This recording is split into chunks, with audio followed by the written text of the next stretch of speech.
Most exit polls on 1st June predicted Prime Minister Narendra Modi would win a historic third term in the just concluded Lok Sabha elections 2024.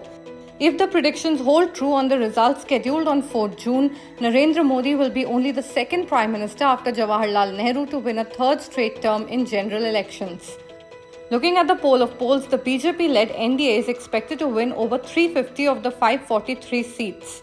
A party or a coalition has to win at least 272 seats to come to power in Delhi. The opposition's India bloc is predicted to fall short of the 285 seats predicted by Congress chief Mallikarjun Kharge hours before the exit poll numbers were released.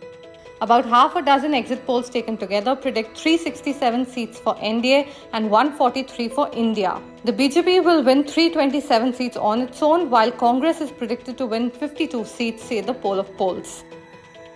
In 2019, the NDA bagged 353 seats, including 303 to the BJP, the UPA won 91, including 52 to the Congress.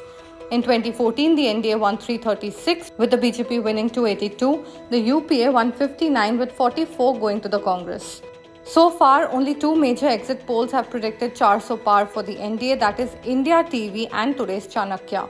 India TV predicts 371 to 401 for NDA and 109 to 139 for the India Alliance. 400 par is the target that PM Modi and other BJP leaders had aspired to achieve in 2024.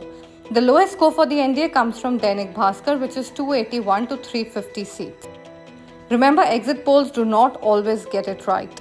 Among the states, the BJP is expected to improve its performance in the south and in West Bengal. In Andhra, the alliance with Chandrababu Naidu seems to have paid off, according to the pollsters, who predict that NDA will win at least 14 of the 25 seats. In Telangana too, the BJP is likely to get over half of the state's 17 seats. The BJP might as well open its account in Tamil Nadu, according to the exit polls.